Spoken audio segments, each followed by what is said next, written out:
Alhamdulillah nahmaduhu wa nasta'inuhu wa nastaghfiruh wa na'udzu billahi min shururi anfusina. من يهده الله فلا مضل له ومن يضلله فلا هادي له ونشهد أن لا إله إلا الله وحده لا شريك له ونشهد أن سيدنا وسندنا ومولانا محمد صلى الله عليه وعلى آله وأصحابه وبارك وسلم أرسله بالحق بشيرا ونذيرا وداعيا إلى الله بإذنه وسراجا منيرا. فأعوذ بالله من الشيطان الرجيم. بسم الله الرحمن الرحيم. إن الله وملائكته يصلون على النبي يا أيها الذين آمنوا صلوا عليه وسلموا تسليما. اللهم صل على سيدنا مولانا محمد وعلى آل سيدنا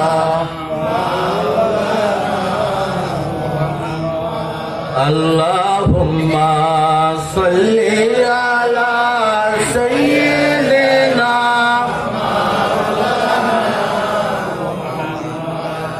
وعلى آل سيدنا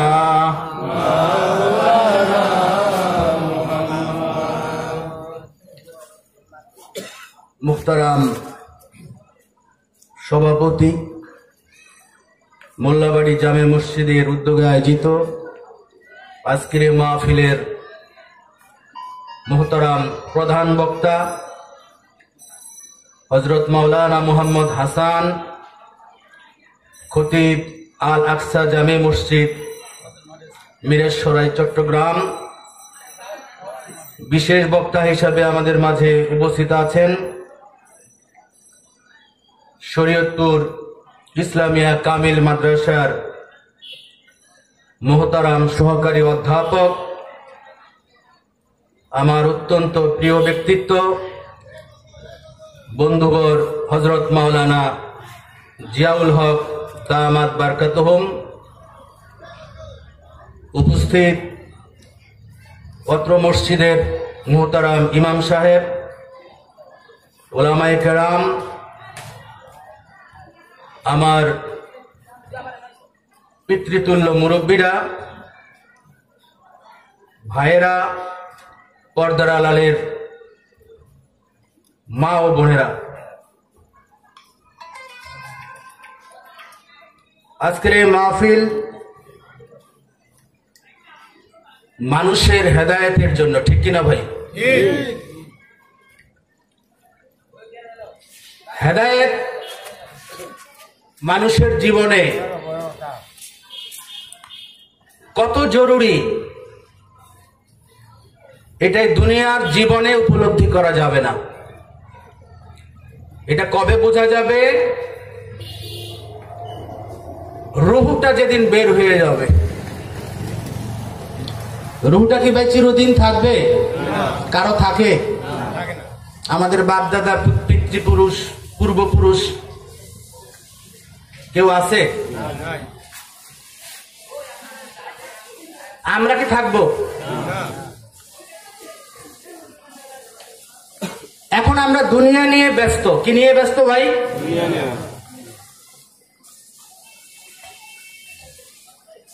আমাদের ব্যস্ত থাকার কথা ছিল যেই বিষয় নিয়ে, আমরা সেই বিষয়ে ব্যস্ত না, ঠিক কিনা ভাই?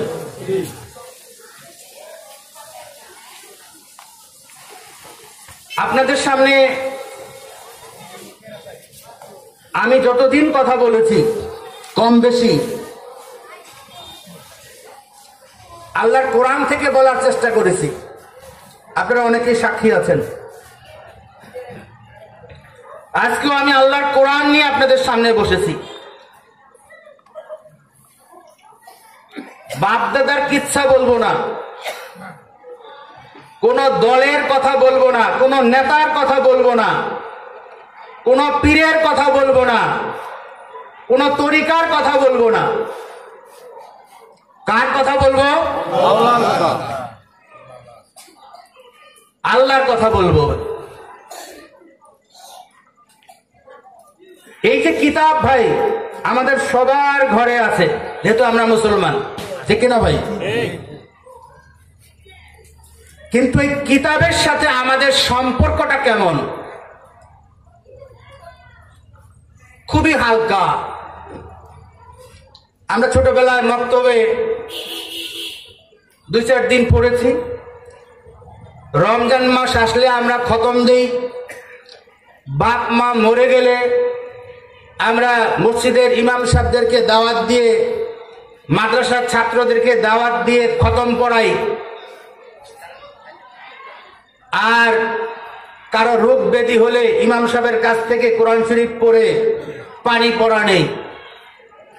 এই হলো কোরআনের সাথে আমাদের সম্পর্ক। ভাই ঠিক কিনা বলেন? কিন্তু কোরআন কি খতম পড়ার জন্য, তাবিজ দেওয়ার জন্য আসছে ভাই? কোরআন কি এই জন্য আসছে? সময় আসলে খুব একটা পাবো না, সেজন্য তো সংক্ষেপে কিছু কথা আপনাদের সামনে উপস্থাপন করার চেষ্টা করব। এই কোরআন যারা ধারণ করেছে তারা সাধারণ মানুষ থেকে অসাধারণ হয়ে গেছে, বলেন সুবহানাল্লাহ। আর এই কোরআনকে যারা ছেড়ে দিয়েছে, কোরআনের সাথে যারা সম্পর্ক করে নাই, কোরআনের বাইরে যারা আছে, যা কিছু আছে তার সাথে যারা সম্পর্ক করেছে, তারা এই দুনিয়ার মধ্যে অনেক বড় কিছু হলেও মৃত্যুর পরের অনন্ত জীবনে তাদের কোনো অস্তিত্ব থাকবে না। থাকবে বলেন? আছে অস্তিত্ব? এই এলাকায় বহু নামি দামি লোক ছিল, দেখেন তাদের অস্তিত্ব নাই। আছে? তাদের কবরের পাশে গরু ছাগলও যায় না। যায়? একটু তাকায় দেখেন, তাদের জন্য দোয়া করার কোনো মানুষ নাই। আছে ভাই? নাই। এই কোরআন কি জিনিস, এই আলোচনা করলে তো কয়েক রাত লাগবে, আর অন্য বাস্ত করা যাবে না।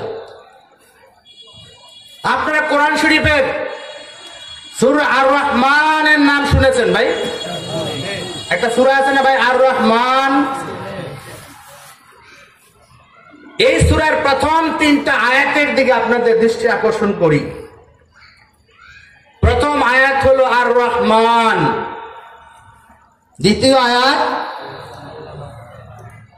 আল্লামাল কোরআন, তৃতীয় আয়াত খলাকাল ইনসান।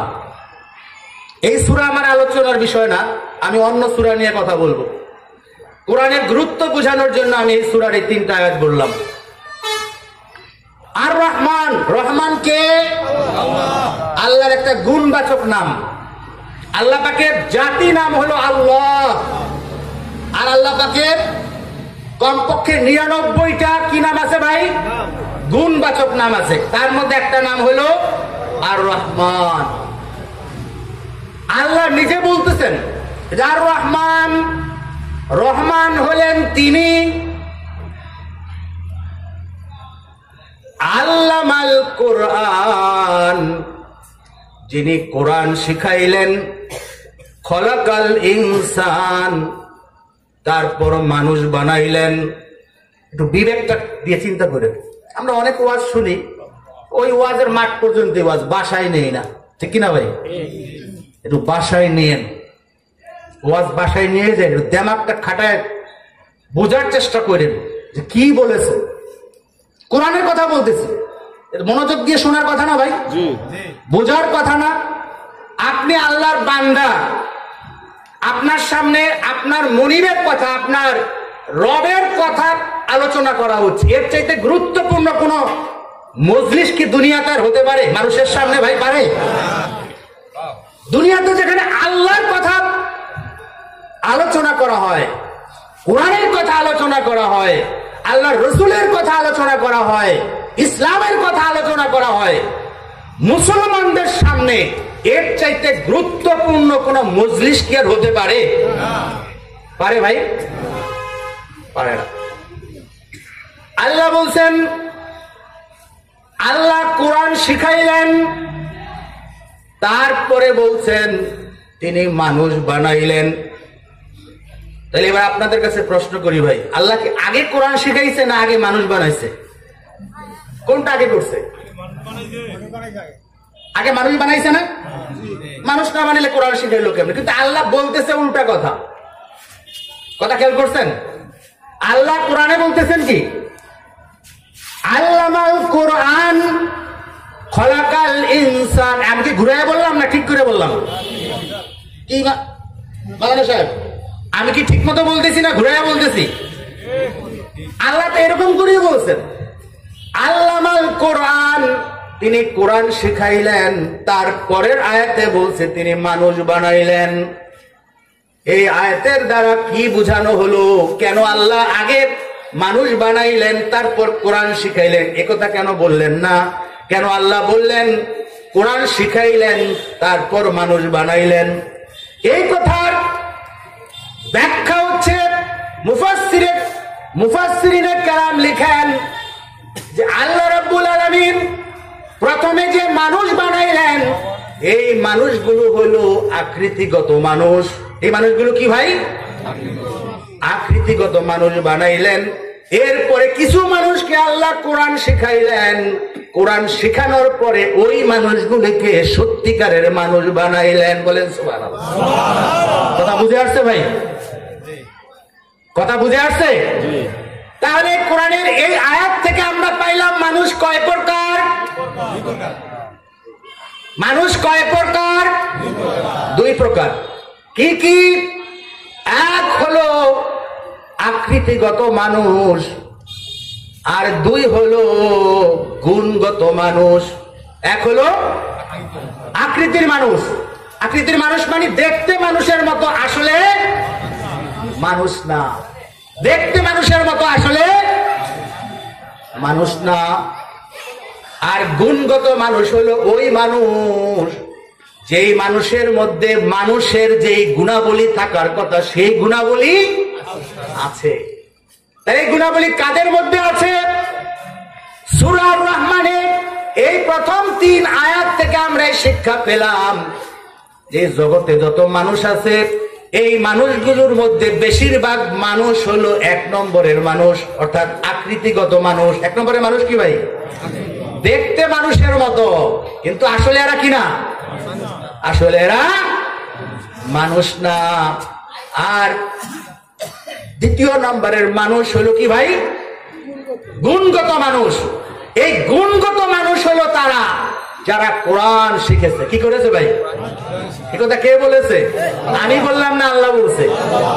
আল্লাহ বলেছে, আল্লাহ রসুল হাদিসের মধ্যে বলেছেন যেই মানুষের মধ্যে কোরআন নাই ওই মানুষটা হলো একটা উজাড় ঘরের মতো। কিসের মতো ভাই?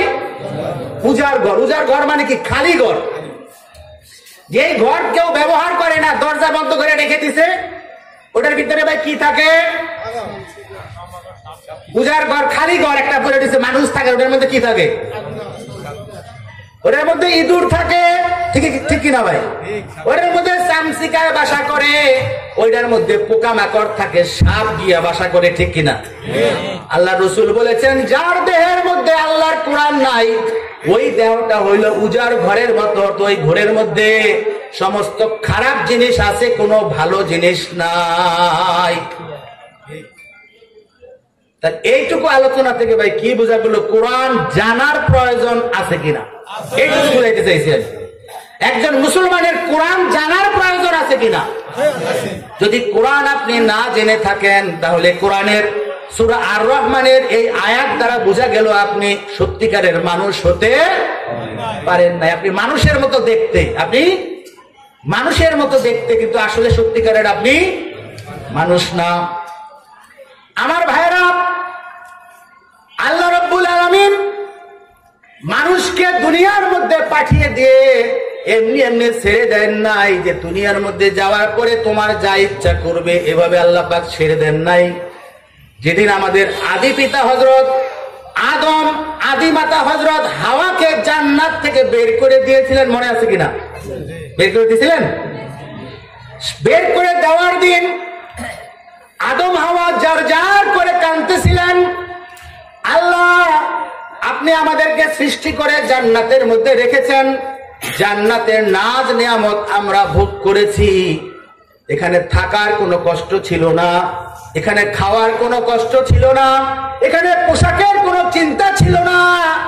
আমাদেরকে এমন কোন জায়গায় পাঠাচ্ছেন, দুনিয়া নামক এমন কোন জায়গায় পাঠাচ্ছেন সেখানে জান্নাতের মতো খাবারের ব্যবস্থা থাকবে না, সেখানে জান্নাতের মতো পোশাকের ব্যবস্থা থাকবে না, সেখানে জান্নাতের মতো নাচ নিয়াতের মতো ব্যবস্থা থাকবে না, সেখানে গিয়ে আমরা কেমন করে জীবন ধারণ করব?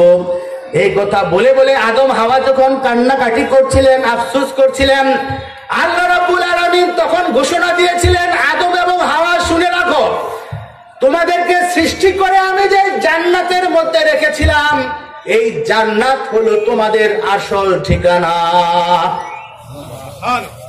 জান্নাত হলো মানুষের আসল ঠিকানা। এই জান্নাতকে কামাই করার জন্য তোমাদেরকে দুনিয়াতে যেতে হবে। জান্নাত কামাই করতে হবে কোথায়?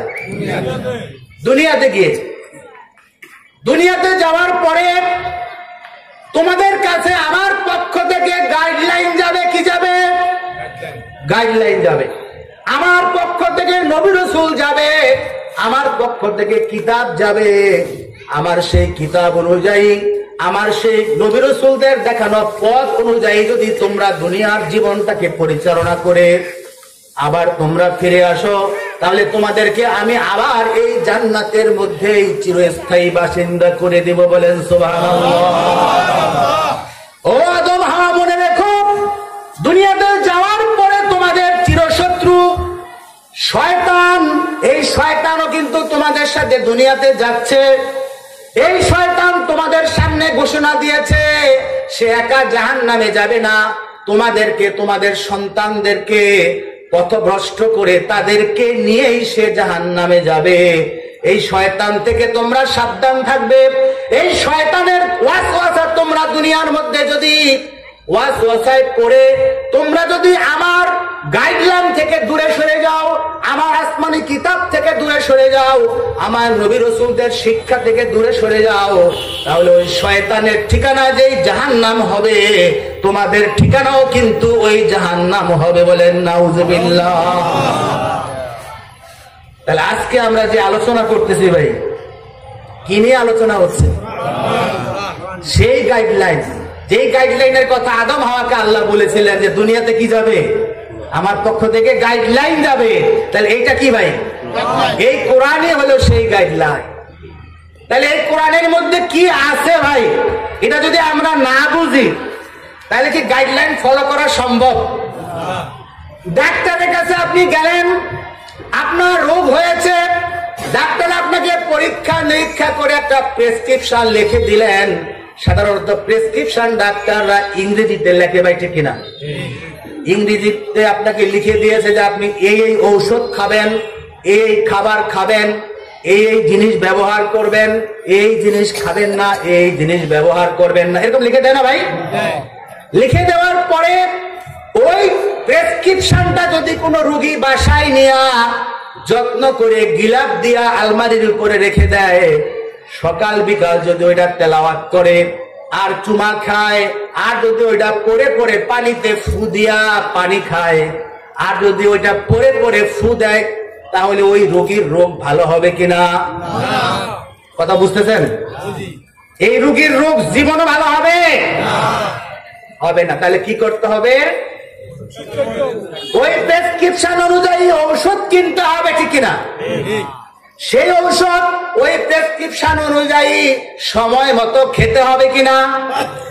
যেই যেই জিনিস খাইতে বলা হয়েছে সেটা খেতে হবে, যেই যেই জিনিস খেতে নিষেধ করা হয়েছে সেটা সেটা খাওয়া যাবে না, ঠিক কিনা ভাই?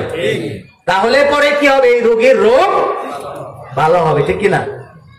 আর অন্যথায় এই প্রেসক্রিপশনকে যদি সে যত্ন করে, আদর করে, চুমা দেয়, গিলাপ দিয়ে রাইখা দেয়, আর এই প্রেসক্রিপশন পরে পরে যদি পানি পড়া খায়, রোগ ভালো হবে হবে না।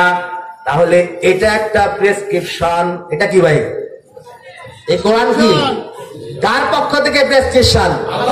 আল্লাহর পক্ষ থেকে। কি জন্য? ইমানি রোগ যাদের আছে, ইমানি রোগ, শয়তানের ওয়াসওয়াসা, শয়তানি করতে ভালো লাগে, ঠিক কিনা? গান শুনতে ভালো লাগে, ঠিক কিনা ভাই? সিনেমা দেখতে ভালো লাগে, দুনিয়ার শয়তানি বান্দরামি করতে ভালো লাগে, নামাজ পড়তে ভালো লাগে না, পর্দা করতে ভালো লাগে না, ঠিক কিনা ভাই? রোজা রাখতে ভালো লাগে না, সুদ ছাড়তে ভালো লাগে না, ঘুষ ছাড়তে ভালো লাগে না, ঠিক কিনা? এগুলা কি রোগ ভাই? ইমানি রোগ। কি রোগ? ইমানি রোগ। এই রোগ আমাদের আছে কিনা? আছে ভাই। তাহলে এই রোগ ভালো হবে কেমনে? প্রেসক্রিপশন কোনটা? এই কোরআন। কোনটা প্রেসক্রিপশন? এই কোরআন। আমরা কি করছি এখন? এই কোরআন আমরা ঘরের মধ্যে গিলাপ দিয়া সুন্দর করে তাকের উপরে রেখে দেই, মাঝে মাঝে তেলাওয়াত করি, তেলাওয়াত করে করে এটাকে চুমা দিয়ে রেখে দেই, তারপর ইমাম সাহেবদেরকে ডাইকাই না খতম পড়াই। আমাদের জীবন ও ইমানের রোগ ভালো হবে কিনা বলেন? হবে। 1 কোটি বছর যদি আমরা এইভাবে কোরআনকে সম্মান করি, আমাদের রোগ ভালো হবে? আমরা জান্নাতে যাইতে পারবো ভাই? পারবো? কখনো পারবো না। তাহলে কি করতে হবে ভাই? আজকের মাহফিলে শুধু একটা কথা আপনাদেরকে মেসেজ দিতে চাই, সেটা হলো এই কোরআনকে বুঝতে হবে। কি করতে হবে? আপনি পড়েছেন আলহামদুলিল্লাহি রাব্বিল আলামিন আর রহমানির রহিম মালিকি ইয়াউমিদ্দিন ইয়্যাকা না'বুদু ওয়া ইয়্যাকা নাস্তাঈন। এর অর্থ কি জীবনে চিন্তা করেছেন? ইয়্যাকা না'বুদু, আমরা একমাত্র তোমার গোলামি করি। কার গোলামি করি? আল্লাহর। নামাজে দাঁড়ায় বললেন ইয়্যাকা না'বুদু ওয়া ইয়্যাকা নাস্তাঈন, হে রব্বুল আলামিন, আমরা আপনার ইবাদত করি, আপনার গোলামি করি, আর আপনার কাছে আমরা সাহায্য চাই, আর কারো কাছে সাহায্য চাই না। এটা সারা জীবন বললেন। আর আপনি গোলামি করলেন শয়তানের। কার গোলামি করলেন? কার গোলামি করলেন? আপনার রাজনৈতিক দলের, ঠিক কিনা?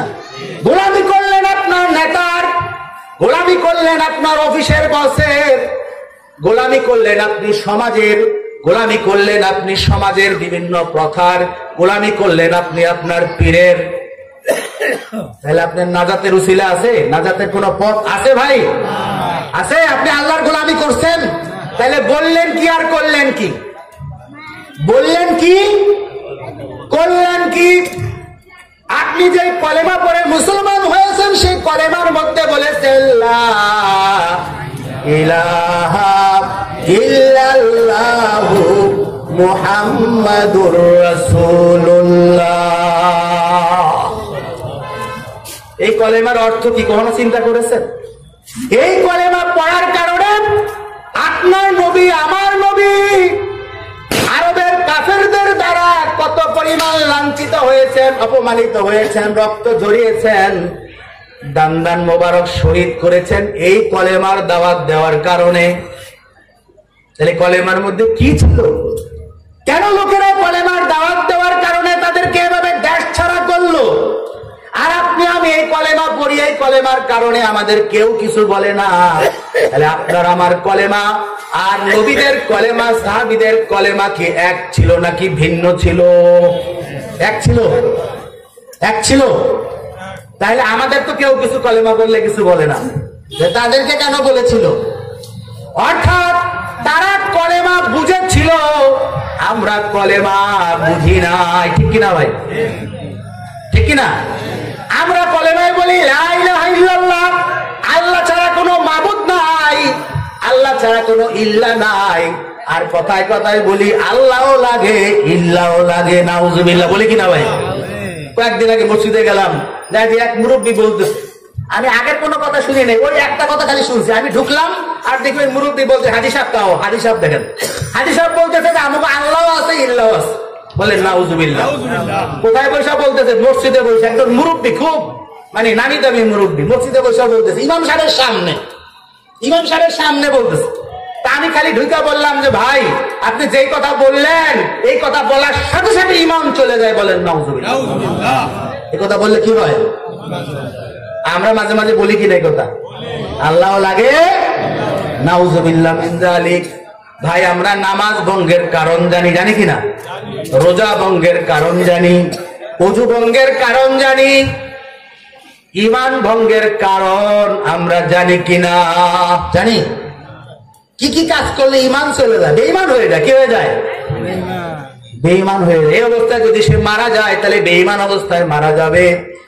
আল্লাহ রাসূল বলেছেন, মান তারাকা সালাতান মুতাআম্মিদান ফাকাদ কাফারা। যেই ব্যক্তি ইচ্ছে করে কোনো কারণ ছাড়া নামাজ ছেড়ে দিল সেই ব্যক্তি কুফরি করলো। বলেন নাউজুবিল্লাহ। খেয়াল করছেন? এরকম মুসলমান আমাদের সমাজে আছে কিনা যে কোনো কারণ নাই নামাজ পড়ে না? আছে কিনা?